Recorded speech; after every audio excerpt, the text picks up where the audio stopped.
मित्रांनो नमस्कार. राष्ट्रवादी काँग्रेस पक्षाचा एक सामान्य कार्यकर्ता या नात्याने मला या ठिकाणी माझी भूमिका मांडायची आहे. लोकसभा निवडणुका 2024च्या अनुषंगानं ज्या काही बातम्या कानावरती येत आहेत त्या प्रचंड उद्विग्न करणाऱ्या आहेत. असं वाटलं होतं की धाराशिवचं यावेळेचं मतदान हे किमान घराणेशाहीवरती होणार नाही. असं वाटलं होतं की किमान यावेळेस तरी विकासावरती चर्चा होईल किंवा तिसरा पर्याय उभा राहील. परंतु अत्यंत खेदानं सांगावं लागत आहे की पक्षश्रेष्ठींचे पाहुणे असणं हीच खासदारकी मिळवण्याची पात्रता आहे. ज्यांची 4 वर्ष आमदारकी शिल्लक आहे असे विक्रम काळे अचानक पर्याय वाटायला लागतात. जे 5 वर्षापूर्वी ज्यांनी पक्ष एकाकी सोडला ते राणा जगजितसिंह पाटील एकाकीच पर्याय म्हणून उभे समोर येऊ शकतात. परंतु ज्यांनी 35 वर्ष पवार कुटुंबासोबत जे 35 वर्ष आहेत आणि ज्यांनी गेली 5 वर्ष 2दा पक्ष फुटून देखील ज्यांनी पक्ष संघटना जीवन ठेवली ते आदरणीय सुयशदाजी बिराजदार यांना संधी डावलण्याचं काम या ठिकाणी एक षड्यंत्र सुरू आहे. जिल्हा परिषद आपल्याच घरी पाहिजे, आमदारकी ही आमच्याच घरी पाहिजे आणि खासदारकी ही आमच्याच घरी पाहिजे. भारतीय जनता पार्टी आमच्याच घरी पाहिजे, राष्ट्रवादी काँग्रेस पक्ष आमच्याच घरी पाहिजे. बोकांडी बसण्याचे एक लिमिट असते राव.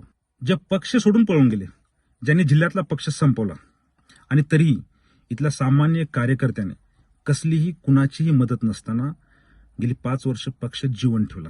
आज तुम्ही त्यांच्याच बोकांडी बसत आहात. माननीय कायमस्वरूपी भावी पालकमंत्री, आम्ही तुमचे काम केले असते, पण जर तुम्ही गेल्या 5 वर्षामध्ये आमच्या पक्षात असलो असतो तर. ज्या दाजींनी गेल्या 5 वर्षामध्ये 2दा पक्ष फुटूनही त्यांनी पक्ष जीवन ठेवला, पक्ष संघटना जीवन ठेवली, ज्यांना आजपर्यंत कसलीही मोठी संधी मिळालेली नाही, ज्यांनी स्वतःची कधी मोठी महत्वाकांक्षा बोलून दाखवली नाही, कधी सांगूनही दाखवली नाही, त्या दाजींसोबत जर हा प्रकार घडत असेल तर आज एक सामान्य कार्यकर्ता म्हणून माझ्या भवितव्याची काळजी कोणाला असेल का? राष्ट्रवादी काँग्रेस पक्षाच्या कार्यकर्त्यांना माझा हा सवाल आहे की भविष्यामध्ये आपल्या भवितव्याची काळजी करणारे इथं कोण आहे? म्हणजे एकाच घरामध्ये राष्ट्रवादी काँग्रेस पार्टी आणि एकाच घरामध्ये भारतीय जनता पार्टी असं असणार आहे का? दोन्हीचं ऑफिस एकच असणार आहे का? मग राष्ट्रवादीच्या कार्यकर्त्यांनी कुणा दरवाजाने जायचं आणि बीजेपीच्या कार्यकर्त्यांनी कुणा दरवाजाने जायचं? म्हणजे फक्त राष्ट्रवादीच्या कार्यकर्त्यांनी हा विचार करावा असं नाही, तर माझं म्हणणं असं आहे की भारतीय जनता पार्टीच्या कार्यकर्त्यांनी हा विचार करावा.